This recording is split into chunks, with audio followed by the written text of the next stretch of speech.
Before you get started in these no money down deals, I believe that there are three very important things that you need to understand. And in today's video, I'm going to unpack these three things and why I believe it is important for you to do before you actually get started. Welcome to my channel. My name is Genevieve Stafford Jack. The first thing I believe you need to first look at yourself in the mirror and ask yourself, what is my risk appetite? Why would you ask such a question? Well, you've come to the right channel for me to answer that one. I believe within the no money down strategy, there may not be money coming out of your pocket, but you need to understand the risk that goes into investing with no money down. But let's quickly first determine what is no money down.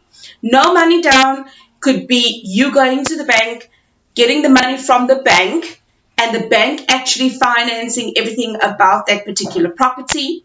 No money down could mean you could get into a creative finance strategy such as property sourcing or joint ventures or installment sale agreements, meaning there's not going to come money out of your pocket, but you can get into a certain partnership where your partner brings the money in and you bring in the sweat equity.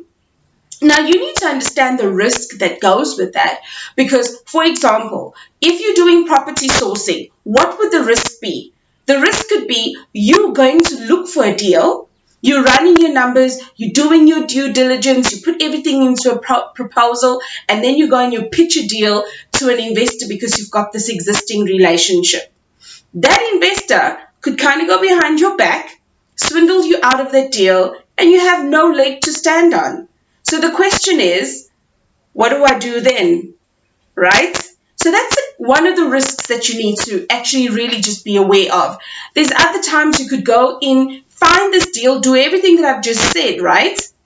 While you're pitching this particular deal to an investor, someone else has come and paid for that particular property, or rather put down an offer to purchase on that particular property. So by the time you and that investor comes, it's gone. Is that not a risk? So these things you need to actually ask yourself, how best could I go about mitigating some of these risks? So that's just a risk I've now pulled out in property sourcing, for example.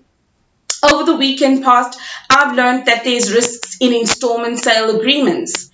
If you go in with an installment sale agreement, yes, you've got this agreement with the seller selling his property for this duration of time to you.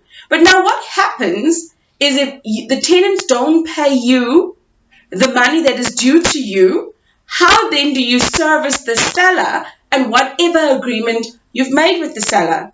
There's mitigation of risks because when I learned about this exposure, I learned that there's a mitigation for this particular risk.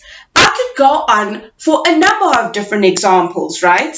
However, the second thing that I think you need to know before you get into real estate investing is how to mitigate those risks that I've mentioned.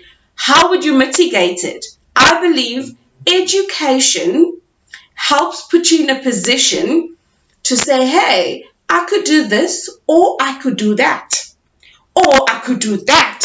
And so there's now options all of a sudden, which now gets you to a point where if you now learn that this particular investor is interested in a deal and you're going to source that particular deal to them, what could you do to make sure that that deal doesn't slip through your fingers? Education is going to hold your hand through the process. I know many people say, oh, dang it, not another person talking about education. Let me give you an education tip with a twist.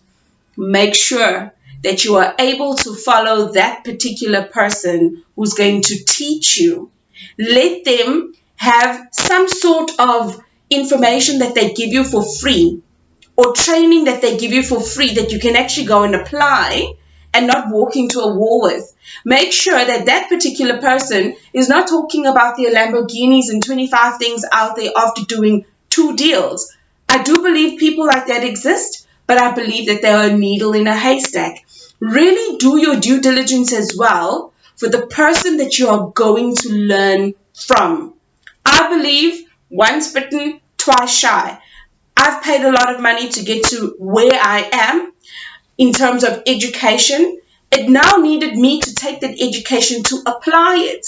Because that's the other funny thing, right? Some people get the education and they kind of sit on there and they say, this property thing doesn't work. It doesn't work because you didn't do anything. Let's be fair with each other. The third thing I believe you need to do or need to know before you get into real estate investing, particularly around no money down deals, is actually understand, what does this mean to me in the bigger scheme of life? Am I going to stay in this investment strategy forever? Do I have a plan that now that I understand that there's risks, I know how to mitigate them? I'm going to start here, but what does my plan look like going forward that it can hold me in good stead? I truly believe that these are the things that will hold you in good stead, or anybody else that is thinking of, real estate investing, is this for me? Is this not for me? But I've got no money. So is the no money down strategy really for me? What does it actually mean? And for those of you that have a number of these different questions, this is one of the reasons why I did a 9-hour free training from understanding the definitions in property investing right through to the end of running your numbers, doing your due diligence, and what goes into this, bringing on people onto my channel that are professional people like the attorney, bringing on people that have gone through training with me. And again, I'm not advocating that you come and train with me. I'm advocating that you understand when you get into property, there will be risks. How do you mitigate those risks? Get the education. When you get the education, what plan do you have to make real estate investing work for you? So, will I see you over in this free training? It's made just for you right here on YouTube. You don't have to go further. And guess what? There is so many actionable items from this particular training that you can get to a point of finding a deal, running the numbers, and even going as far as saying, you know what, my negotiation skills are in flick, and therefore I can close the deal. And that would be my gift to you, because education, I believe, will set you apart from many people wishing to get into property, more so wishing to get into the no money down deals, and worse still, wishing that they could do it too. But why wish when you can get the foundation for free here on YouTube? So will I see you over in that list? I'm waiting for you. Do I see you? Do I see you? Yeah, I see you.